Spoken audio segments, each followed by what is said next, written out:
Welcome back everybody to another edition of the Count's Corner. I'm your host Cristian Chirila, and today I want to talk about the key moments that impacted the trajectory of each individual player in this candidates event. And I want to start with a game between Ding Liren and Wang Hao, because in my opinion this is the game that impacted the trajectory of Ding Liren, who has been struggling so far. He was one of the favorites, unfortunately for him, starting with a loss with the white pieces. Simply just he couldn't recover after that. In this position, the critical moment, he played the move f4, which is a horrendous strategical blunder. I will explain to you in just a second why. Instead of that, he should have just simply activated his king with the move king to f3 followed by king to e2, defend the pawn on d3. As black, you're most likely going to double up on the d file, try to create pressure on the d file. I'm going to bring the king to e2, and slowly I'm going to try to potentially play the move bishop to e3. The knight is still standing quite nicely on c4, limiting the bishop on c7. I'm not going to open up with the move f4. What I'm going to try to do is actually open up with the move f3, potentially rook to h1, and maybe at the right moment g4.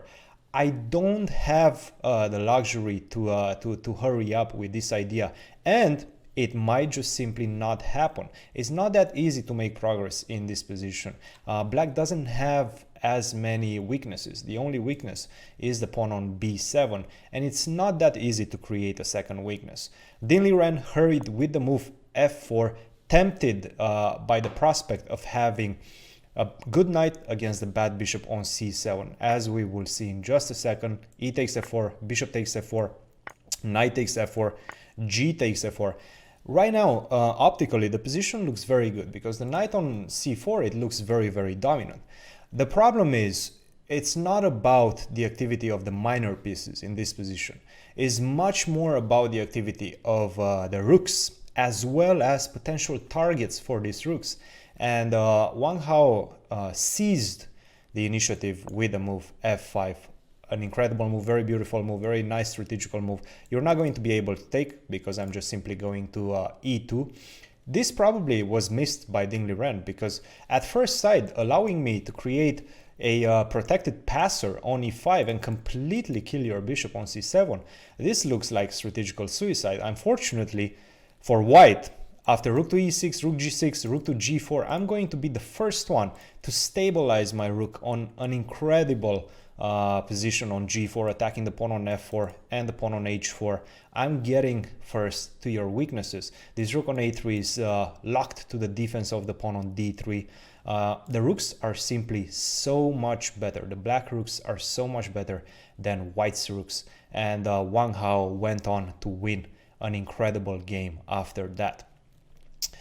The second game that I want to discuss is the one between Ding Liren with the black pieces and MVL. And I think this was a very influential game towards MVL's trajectory. In round 2, he played this beautiful opening idea with the move a4. This was seen 3 times before, and black played the move f6, and we will understand in just a second why f6 is the right move. And unfortunately for Ding Liren, he probably didn't remember his file, or he just didn't understand exactly the requirements of the position. Of course, you don't want to go b4 because this diagonal is going to be very good. Also, after b4, I'm going to be able to immediately hook the pawn, and if you go, for example, a5, I'm going to continue attacking your weaknesses. And after d4, once the e file opens, once my knight gets to d4, your knight on d8, it's very easy to see the difference between the pieces. The knight on d8 is a very bad piece and is going to have a very difficult time finding a good square. Right now, you don't have any connection between the rooks. This position, once the center opens up, is just very bad for black. So instead of that, Ding Liren played the move f5. Unfortunately for him, after f5, he simply lost, completely lost. After a takes b5, a takes b5, rook takes a8, bishop takes a8, c4, and now we see the point of white's play. If you play the move b4, I'm going to simply play bishop to a4, and I'm going to get your exchange. If you take on c4, the same thing happens, bishop to a4, and your exchange is lost. Now, if you play the move rook to f8, the difference is that in this position, I have the move knight takes e5, opening up this diagonal. If you take, I'm going to give you a discovery check. The bishop on e7 is going to be lost, and the game is going to be lost. And this is the huge difference between f5 and f6. For this reason, after a4, the right move is f6. Ding Liren didn't understand this, didn't remember potentially his files, and he just lost a game without any play. This definitely increased MVL's confidence, and we see the co-leader right now is just having an amazing event. The third game I want to talk about is the one between Fabiano Caruana and Nepomniachtchi. Fabiano Caruana has had so far quite a disappointing event.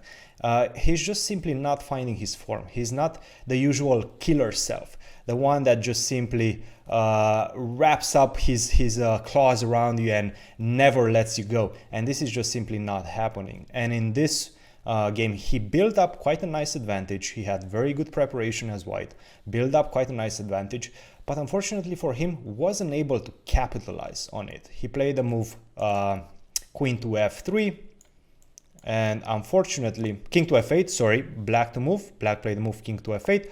He played the move queen to f3, queen to e1, king to g2, f5, and after g4, I have this cute idea of defending the pawn on f5 with the queen from b1. Maybe he missed this idea, Fabiano that is, and he allowed black to equalize. Instead of that, a golden opportunity presented itself in this position, because he was able to just simply continue with his plan of inserting his queen via g7. King to e7 would have been the only move. Right now, of course, if you go queen to a7, I'm just simply going to be able to take on d5, and I'm going to find the perpetual. Queen to d1, queen to h5, if you hide on the h file. If you hide on the g2 square, I'm just simply going to go back on d5. So you don't have time to go for the h7 pawn with your queen, but what you do have time to do is give a check. Now, if I go king to d7 as black, the problem is I'm getting too far away, and I'm simply going to give you another check. If you go on the dark squares, I'm going to follow up with a check with the bishop, and that's just simply going to be too many pieces in the attack. For example, if you go here, if you go f6, I have queen to e6, which finishes the job. And if you go on the back rank, then that's just simply a checkmate. So, unfortunately for him, going with the king on d7 wasn't an option. He would have had to go back to f8. And now this beautiful maneuver, bishop to d4, I'm going to bring the bishop to g7 to force your king to lock down on g8. Queen to b5 is the only move to control the square e8 after bishop to g7, king to g8. Now, once again, I do not have the checkmate, but I can simply just slowly improve my position. I'm going to play a4. The only square to defend against queen e8 is d7. Then potentially I'm going to go queen to c4, ideas of queen c6. Simply put, I have much better prospects of improving my position, while you as black just have to sit and wait. Unfortunately for Fabiano Caruana, he didn't seize the opportunity, and he made a draw. And another game that I want to talk about is the one between Alexeyenko and Giri. And I think this definitely influenced Giri's trajectory, because it was the first game won by the Dutch player in 20 games in the candidates, and that definitely boosted his confidence. In this position, the game is quite an easy draw with more than one approach. One of them is to go h5, though you might argue that this is not as easy to calculate with 1 minute on the clock, and of course, you don't want to give up potentially a piece after knight to d5 or f4. So if you don't want to calculate, then you're just simply going to go, what do I want to do? I want to get my king to f4. I want to start picking up your pawns. He played the move knight to d3, which is a huge mistake. The right move, and a very beautiful move, would have been the move knight to h1. Now if you take my pawn, I'm just simply going to go king to f4, knight to d5, I'm going to take on f5, then I'm just simply going to bring my knight to e4, and you're not going to be able to win with just a pawn on the f-file. If you try to go for if you try to go for my knight after knight to h1, of course, king to f4, you take, I take, you go knight to d5, and this position is only white that can win, but of course, it's still a very easy draw after knight to e7, king takes f6, knight to g8, if you go king to g7, knight to e7, and once you push, I have knight to f5. But what I'm trying to say is that after knight to h1, it would have been quite an easy draw. Unfortunately for Aleksenko, who is just simply not finding his form, he didn't see this move. He played the move knight to d3 and allowed Giri to get his first victory, which definitely influenced so far his performance in this event.